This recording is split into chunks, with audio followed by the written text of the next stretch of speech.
स्वागत है आप सभी का आज के हमारे इस वीडियो में। और समूह की दीदियों को आज हम बताने वाले हैं कि नए समूह को नौकरी मिलना कब से शुरू होता है और दीदी को क्या करना होगा। अगर आपने नया समूह बनाया है और आप चाहती हैं कि आपको भी समूह में जुड़ने के बाद कोई ना कोई नौकरी मिल जाए, तो हम आपको बताएंगे कि आपको नौकरी कैसे मिलेगी। क्योंकि समूह में कई प्रकार से कैडर के पदों पर नौकरी मिलती है, जिसमें बीसी सखी, बैंक सखी, आजीविका सखी, कृषि सखी, पशु सखी, आईसीआरपी, एफएनएचडब्ल्यू आईसीआरपी और एफएलसीआरपी, बीआरपी, बहुत सारे पद होते हैं। तो ये सारी नौकरियां समूह की महिलाओं को दी जाती हैं। लेकिन आपने अगर नया समूह बनाया है या अब आप नया समूह बनाएंगी, तो आपको कितने जल्दी नौकरी या फिर फंड का लाभ मिल पाएगा। क्योंकि समूह में जो फंड आता है, आरएफ का फंड आता है, सीआईएफ का फंड आता है और स्टार्टअप्स एसआरएफ का फंड आता है। साथ ही जब आप कोई सारे फंड मिलते हैं, उसके बाद बैंक से बैंक लिंकेज सीसीएल का फंड भी आप लोगों को दिलवाया जाता है, लोन। तो ये सारे जो है फंड आपको मिलते हैं ताकि आप इनसे कोई रोजगार कर सकें, किसी प्रकार का भी रोजगार कर सकें। जैसे कोई सजावटी वस्तुएं बनाती हैं आप, वो बना करके आप बिक्री कर सकती हैं, या फिर मछली पालन कर सकती हैं, बकरी पालन कर सकती हैं, मुर्गी पालन कर सकती हैं। बहुत सारे ऐसे काम हैं जो आप कर सकती हैं।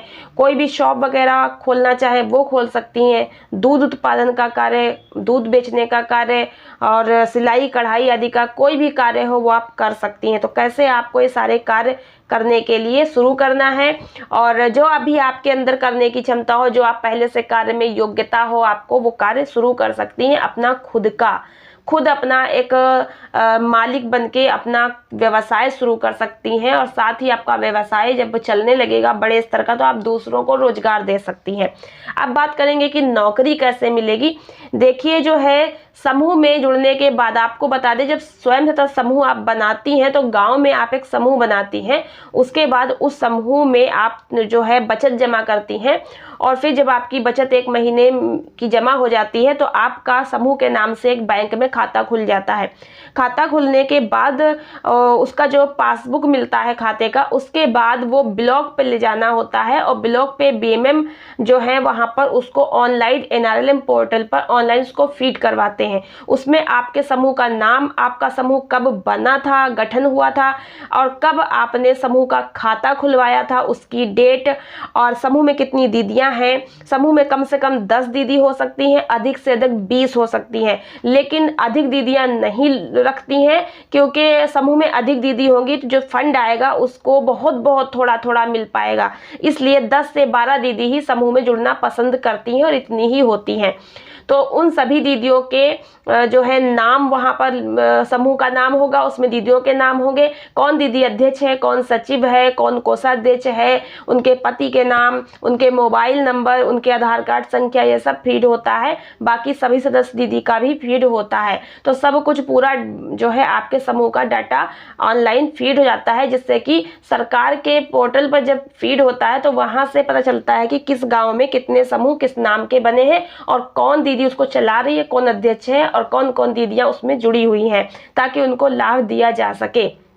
अब दीदी आपको बता दें, जब एक बार आपका समूह सरकारी तरीके से पंजीकृत हो जाता है, रजिस्ट्रेशन हो जाता है, चढ़ जाता है पोर्टल पर, तब उसके बाद आप अपने घर पर मीटिंग वगैरह करती हैं और पंचसूत्र का पालन करती हैं। साप्ताहिक बैठक, साप्ताहिक बचत, आंतरिक लेन देन, ऋण वापसी और रजिस्टर का लेखा जोखा। तो ये पंचसूत्र का पालन आपको करना होता है। ठीक है। इसके बाद आपका समूह 6 माह पुराना या 1 साल पुराना हो। जब आपका समूह 6 महीना पुराना हो जाता है, तब आपके समूह को फंड मिलना शुरू होता है। एसआरएफ का, आरएफ का, सीआईएफ वगैरह का फंड मिलना शुरू हो जाता है। उसके बाद जब आपका समूह 1 साल का पुराना होता है, तब जाकर के आपके समूह में नौकरी वगैरह मिलने का अवसर मिलता है। क्योंकि जो पुराने समूह हैं उन्हें पहले प्राथमिकता के आधार पर नौकरी वगैरह का लाभ मिलता है।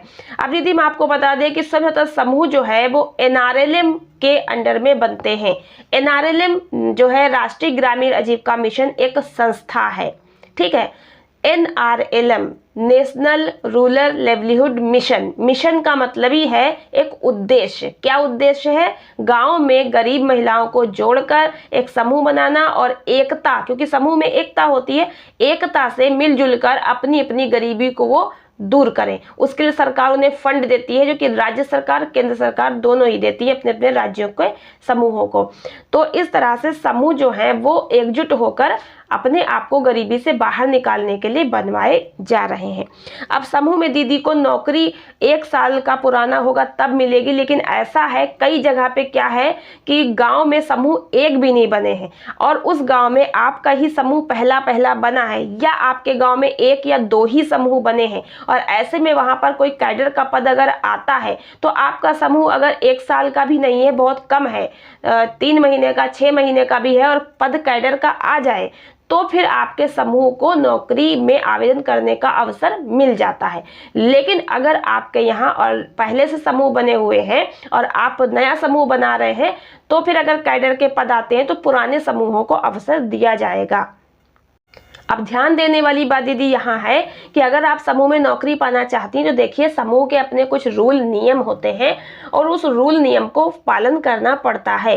तो एनआरएलएम विभाग के भी अपने कुछ रूल नियम हैं और आप एनआरएलएम विभाग में जब समूह बनाकर जुड़ती हैं तो आपको उन रूल नियम का पालन करना होगा और नौकरी पाने के लिए भी जो रूल नियम है वो आपको पूरे करने होंगे। अगर आपने नया समूह बनाया है और आप सोच रही हैं कि आपको ICRP की नौकरी मिल जाए क्योंकि उसमें जो मानदेय है वो अच्छा खासा बन जाता है, तो ऐसे में आपको इतनी जल्दी तत्काल आप समूह बनाकर तुरंत नौकरी नहीं पा पाएंगी। आपको तुरंत नौकरी इसलिए नहीं मिलेगी क्योंकि ICRP का जो नौकरी है उसके लिए अनुभव मांगते हैं। कम से कम 1 साल का आपको समूह के अंदर कार्य करने का अनुभव हो, यानी कि समूह में गतिविधियों में सक्रियता हो, जागरूकता हो, आप समूह के बारे में जानती हो कुछ न कुछ, तब तो आपको ICRP के आवेदन करने का अवसर मिलेगा। जब आपका समूह अभी 3 महीना 6 महीना पुराना है तो आप ICRP के लिए आवेदन नहीं कर सकती हैं। उसी प्रकार से CLF बुक कीपर को अगर आवेदन निकले हुए हैं और आप आवेदन करना चाहती हैं तो नहीं कर पाएंगी, आपका नया समूह है, क्योंकि CLF बुक कीपर का 2 वर्ष का अनुभव मांगा जाता है, वो भी समूह का BK के पद पर कार्य किया हो या ग्राम संगठन के BK के पद पर कार्य किया हो, मतलब अनुभव मांगा जाता है रजिस्टर वगैरह लिखने का। अगर आपको ये अनुभव रहेगा तभी आप इन पर आवेदन कर पाएंगी। समूह में कुछ ऐसी नौकरी जैसे सामुदायिक शौचालय है या समूह सखी है, तो ये आपको 3 महीने का पुराना या 6 महीने का पुराना समूह अगर आपका है और आपके गांव में आप ही के समूह है और कोई नहीं बने हैं, आप ही ने पहले पहले बनाया है, तो आपको मौका मिल सकता है। अब हम बात करेंगे, कुछ दीदी कहती हैं हमें तो समूह में लाभ नहीं मिला, हमें तो गांव में समूह बनाकर चले गए और कोई झांकने नहीं आया। तो देखिए, आपने समूह बनाया और समूह में 3 दीदियां पदाधिकारी चुनी गई। अब उन पदाधिकारी दीदी की जिम्मेदारी है कि वो ब्लॉक जाकर जानकारी करें, बैंक भी जाएं, बैंक जाना, ब्लॉक जाना, ग्राम संगठन की मीटिंग में जाना, कहीं कोई मीटिंग हो रही है वहां जाना, गांव में चौपाल लग रही है वहां भी जाइए। सब दीदी लोग जो है सक्रिय होइए, जागरूक होइए। हर जगह जब आप जाएंगी तभी आपको सूचना मिलेगी, तभी आपको जानकारी मिलेगी। आपके घर चलकर कोई आपको क्यों बताने आएगा, ठीक है। और आप जानते हैं कि समूह में बहुत ज़्यादा दीदी जुड़ी हैं, ऐसे में कंपटीशन भी बहुत सब करती हैं, तो समूह में एकता भी नहीं दिखाती हैं, लड़ाई झगड़ा भी करने लगती हैं, बहुत सी ऐसी बातें होती हैं समूह में। लेकिन आप लोगों को हम बता दें कि जब एकता रहेगी तभी आप लाभ पा पाएंगी, तभी आपकी बात भी सुनी जाएगी। तो ऐसे में समूह को अच्छे से चलाइए, पंचसूत्र का पालन कीजिए और अच्छे से समूह चलाइए, धैर्य के साथ काम करते रहिए। आगे बहुत सारे पद समूहों में आएंगे जॉब को लेकर के, और सरकार ने भी इस समय योजना चलाई है लखपति दीदी योजना, जिसके अंतर्गत सरकार समूह की महिलाओं को रोजगार से जोड़ने का पूरा प्रयास कर रही है। ऐसे में आप समूह बनाइए और देखिएगा धीरे धीरे फिर आपको भी समूह में लाभ मिलेगा। तो मिलते हैं नेक्स्ट वीडियो कुछ नई जानकारी के साथ। आज की वीडियो में इतना ही, धन्यवाद।